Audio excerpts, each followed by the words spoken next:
science delusion is the belief that science already understands the nature of reality in principle, leaving only the details to be filled in. This is a very widespread belief in our society. It's the kind of belief system of people who say, I don't believe in God, I believe in science. It's a belief system which has now been spread to the entire world. But there's a conflict in the heart of science between science as a method of inquiry based on reason, evidence, hypothesis, and collective investigation, and science as a belief system or a worldview. And unfortunately, the worldview aspect of science has come to inhibit and constrict the free inquiry, which is the very lifeblood of the scientific endeavor. Since the late 19th century, science has been conducted under the aspect of a belief system or worldview, which is essentially that of materialism, philosophical materialism. And the sciences are now wholly owned subsidiaries of the materialist worldview. I think that as we break out of it, the sciences will be regenerated. What I do in my book, The Science Delusion, which is called Science Set Free in the United States, is take the 10 dogmas or assumptions of science and turn them into questions, seeing how well they stand up if you look at them scientifically. None of them stand up very well. What I'm going to do is first run through what these 10 dogmas are, and then I'll only have time to discuss one or two of them in a bit more detail. But essentially, the 10 dogmas, which are the default worldview of most educated people all over the world, are first that nature is mechanical or machine-like. The universe is like a machine, animals and plants are like machines, we're like machines. In fact, we are machines. We're lumbering robots, in Richard Dawkins' vivid phrase, with brains that are genetically programmed computers. Second, matter is unconscious. The whole universe is made up of unconscious matter. There's no consciousness in stars, in galaxies, in planets, in animals, in plants, and there ought not to be any in us either, if this theory is true. So a lot of the philosophy of mind over the last 100 years is trying to prove that we're not really conscious at all. So the matter's unconscious, then the laws of nature are fixed. This is dogma 3. The laws of nature are the same now as they were at the time of the Big Bang, and they'll be the same forever. Not just the laws, but the constants of nature are fixed, which is why they're called constants. Dogma 4, the total amount of matter and energy is always the same. It never changes in total quantity, except at the moment of the Big Bang, when it all sprang into existence from nowhere in a single instant. The 5th dogma is that nature is purposeless. There are no purposes in all nature, and the evolutionary process has no purpose or direction. Dogma 6, biological heredity is material. Everything you inherit is in your genes, or in epigenetic modifications of the genes, or in cytoplasmic inheritance. It's material. Dogma 7, memories are stored inside your brain as material traces. Somehow everything you remember is in your brain in modified nerve endings, phosphorylated proteins. No one knows how it works, but nevertheless, almost everyone in the scientific world believes it must be in the brain. Dogma 8, your mind is inside your head. All your consciousness is the activity of your brain and nothing more. Dogma 9, which follows from dogma 8, psychic phenomena like telepathy are impossible. Your thoughts and intentions cannot have any effect at a distance because your mind's inside your head. Therefore, all the apparent evidence for telepathy and other psychic phenomena is illusory.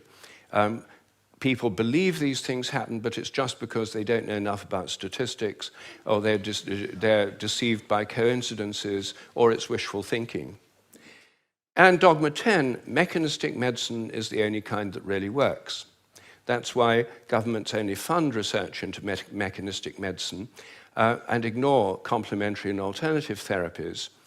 those can't possibly really work because they're not mechanistic. They may appear to work because people would have got better anyway, or because of the placebo effect. But the only kind that really works is mechanistic medicine. Well, this is the default worldview, which is held by almost all educated people all over the world. It's the basis of the educational system, the National Health Service, the Medical Research Council, governments, and it's just the default worldview of educated people. But I think every one of these dogmas is very, very questionable. And when you look at it, they fall apart. I'm going to take first the idea that the laws of nature are fixed. This is a hangover from an older worldview before the 1960s, when the Big Bang theory came in. People thought that the whole universe was eternal, governed by eternal mathematical laws. When the Big Bang came in, then that assumption continued, even though the Big Bang revealed a universe that's radically evolutionary, about 14 billion years old, growing and developing and evolving for 14 billion years, growing and cooling, and more structures and patterns appear within it. But the idea is all the laws of nature were completely fixed at the moment of the Big Bang, like a cosmic Napoleonic code. As my friend Terence McKenna used to say, modern science is based on the principle, give us one free miracle and we'll explain the rest. And the one free miracle is the appearance of all the matter and energy in the universe and all the laws that govern it from nothing in a single instant. Well, in an evolutionary universe, why shouldn't the laws themselves evolve? After all, human laws do, and the idea of laws of nature is based on a metaphor with human laws. It's a very anthropocentric metaphor. Only humans have laws. In fact, only civilized societies have laws. As C.S. Lewis once said, to say that a stone falls to earth because it's obeying a law makes it a man and even a citizen. It's a metaphor that we've got so used to, we forget it's a metaphor. In an evolving universe, I think a much better idea is the idea of habits. I think the habits of nature evolve. The regularities of nature are essentially habitual. This was an idea put forward at the beginning of the 20th century by the American philosopher C.S. Peirce. And it's an idea which various other philosophers have entertained, and it's one which I myself have developed into a scientific hypothesis, the hypothesis of morphic resonance, which is the basis of these evolving habits. According to this hypothesis, everything in nature has a kind of collective memory. Resonance occurs on the basis of similarity. As a young giraffe embryo grows in its mother's womb, it tunes in to the morphic resonance of previous giraffes. It draws on that collective memory. It grows like a giraffe and it behaves like a giraffe because it's drawing on this collective memory. It has to have the right genes to make the right proteins, but genes, in my view, are grossly overrated. They only account for the proteins that the organism can make, not the shape or the form or the behavior. Every species has a kind of collective memory. Even crystals do. This theory predicts that if you make a new kind of crystal for the first time, the very first time you make it, it won't have an existing habit. But once it crystallizes, then the next time you make it, there'll be an influence from the first crystals to the second ones all over the world by morphic resonance. It'll crystallize a bit easier. The third time, there'll be an influence from the first and second crystals. There is, in fact, good evidence that new compounds get easier to crystallize all around the world, just as this theory would predict. It also predicts that if you train animals to learn a new trick, for example, rats learn a new trick in London, then all around the world, rats of the same breed should learn the same trick quicker just because the rats have learned it here.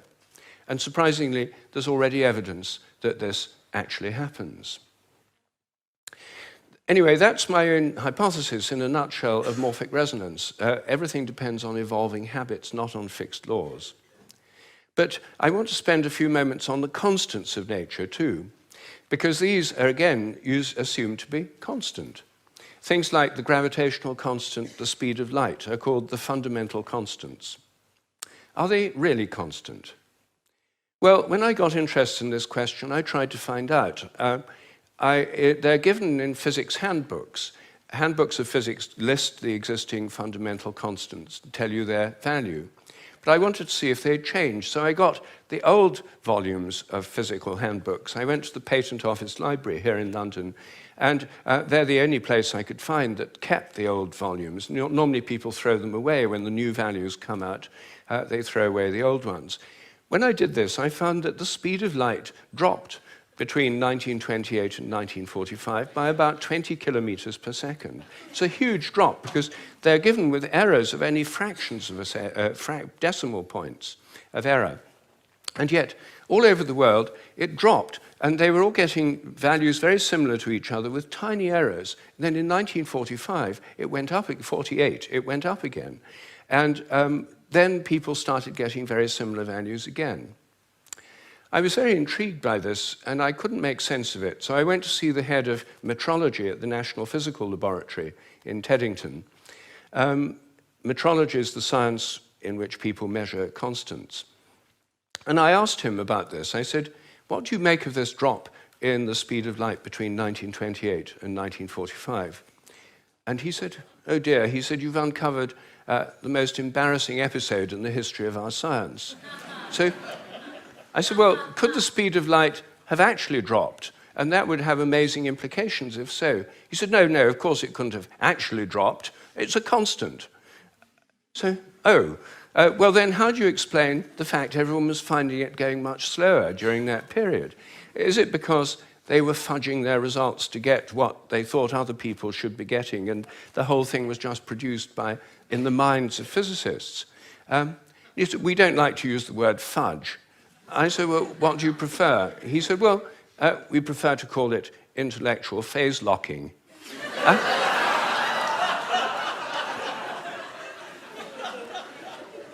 So I said, well, if it was going on then, how can we be so sure it's not going on today?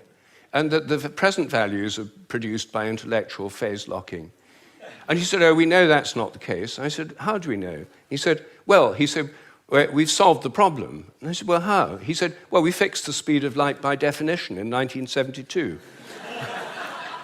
So I said, but it might still change. He said, yes, but we'd never know it because we've defined the meter in terms of the speed of light. So the units had changed with it. So he looked very pleased about that. They'd fixed that problem. But I said, well, then what about big G? The gravitational constant, known in the trade as big G, is written with a capital G, Newton's universal gravitational constant. That's varied by more than 1.3% in recent years. And it seems to vary from place to place and from time to time. And he said, oh, well, those are just errors. And unfortunately, there are quite big errors with big G. So I said, well, what if it's really changing? I mean, perhaps it is really changing. And then I looked at how they do it. What happens is they measure it in different labs. They get different values on different days, and then they average them. And then other labs around the world do the same, and they come out usually with a rather different average. And then the International Committee on Metrology meets every 10 years or so and average the ones from labs around the world to come up with the value of big G. But what if G were actually fluctuating? What if it changed? There's already evidence, actually, that it changes throughout the day and throughout the year. What if the Earth, as it moves through the galactic environment, went through patches of dark matter or other environmental factors that could alter it? Maybe they all change together. What if these errors are going up together and down together? For more than 10 years, I've been trying to persuade metrologists to look at the raw data. In fact, I'm now trying to persuade them to put it online on the internet with the dates and the actual measurements and see if they're correlated, to see if they're all up at one time, all down at another. If so, they might be fluctuating together, and that would tell us something very, very interesting. But no one has done this. They haven't done it because G is a constant. There's no point looking for changes. You see, here's a very simple example of where a dogmatic assumption actually inhibits inquiry. I myself think that the constants may vary quite considerably, well, within narrow limits, but they may all be varying. And I think the day will come when scientific journals like Nature have a weekly report on the constants, like stock market reports in newspapers. You know, this week, big G was slightly up, the charge on the electron was down, the speed of light held steady, and so on. That's one area, just one area where I think thinking less dogmatically could open things up. One of the biggest areas is the nature of the mind. This is the most unsolved problem, as Graham just said, that science simply can't deal with the fact we're conscious.